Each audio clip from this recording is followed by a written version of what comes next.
საქართველოს ეკონომიკისა და მდგრადი განვითარების სამინისტრო მომავალი წლიდან მცირე ბიზნესის ხელშეწყობის მიზნით სააგენტო შექმნას აპირებს, რითვისაც 3 წლის განმავლობაში 150 მილიონი ლარი დაიხარჯება. სამინისტროში აცხადებენ, რომ მუშაობა 2 მიმართულებით წარიმართება: ტექნიკური დახმარება და ფინანსური ინსტრუმენტების შექმნა. მინისტრის მოადგილის ქეთემან ბოჭორიშვილის ინფორმაციით, პრიორიტეტული იქნება გადამამუშავებელი მრეწველობა და ახალი ტექნოლოგიების დანერგვა. ორი კუთხით იქნება მიმართული. პირველი ეს არის ტექნიკური დახმარება და ტექნიკური დახმარება მოიცავს მათ კონსულტაციებიდან დაწყებული იმ უნარჩვევების გამომუშავებას, რაც საჭიროა ბიზნესის დაწყებისათვის.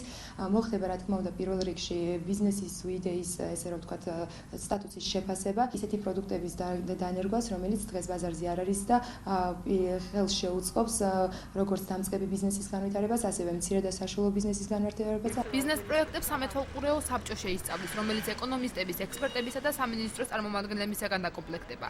საბჭოს განსაზღვრავს, რა სახის დახმარებას მიიღებს პროექტის ავტორი, კონსულტაციებს, ბიზნეს იდეის შეფუთვას თუ ექსპორტის გაზრდაში ხელშეწყობას. ყოლებად სამეთვალყურეო საბჭოს, სადაც ჩართული იქნება როგორც თვითონ კერძო სექტორიც, ასევე ექსპერტები და ასევე მთავრობის წარმომადგენლებიც, მაგრამ ნებისმიერი პროექტის შეფასება ეს მოხდება ინდივიდუალურად იმ ფინანსური ინსტიტუტის მიერ, რომლის მეშვეობითაც მოხდება ამ ინსტრუმენტების განხორციელება. მუსიკალური პროდიუსერი ლევან გელიაშვილი ეკონომიკის სამინისტროს ინიციატივას დადებითად აფასებს, თუმცა თანხას არასაკმარისად მიიჩნევს მისი თქმით რთულია გამოყოფილი ბიუჯეტით როგორც სამრეწველო, ასევე ხელოვნების დარგების განვითარება. პირველ რიგში არის კარგი და მთავარი არის ესეთი ინიციატივები, რაც ეკონომიკის სამინისტროდან წამოვიდა, თუმცა თანხა 150 მილიონი ხო არის ძალიან ცოტა იმისათვის, რომ გაყო კატეგორიებად. ბიზნესიც, რაც ჩვენ გვაქვს, მცირე ბიზნესის ბარი, არტ-ბარია.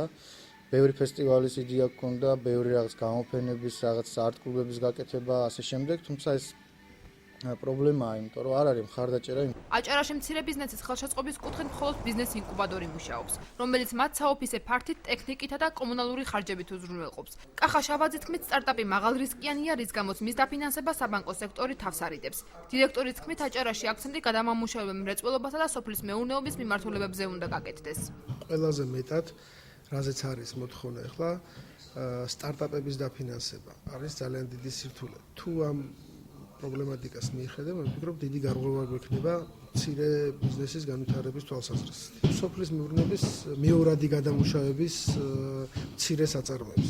მე ვფიქრობ, ეს კარგი მიმართულება იქნება ამ ფონდისათვის. მცირე ბიზნესის სააგენტოს დახმარებით საქართველოს ეკონომიკის სამინისტრო 3 წლის განმავლობაში 30,000-მდე სამუშაო ადგილის შექმნასა და 5,000-მდე პროექტის დაფინანსებას ვარაუდობს.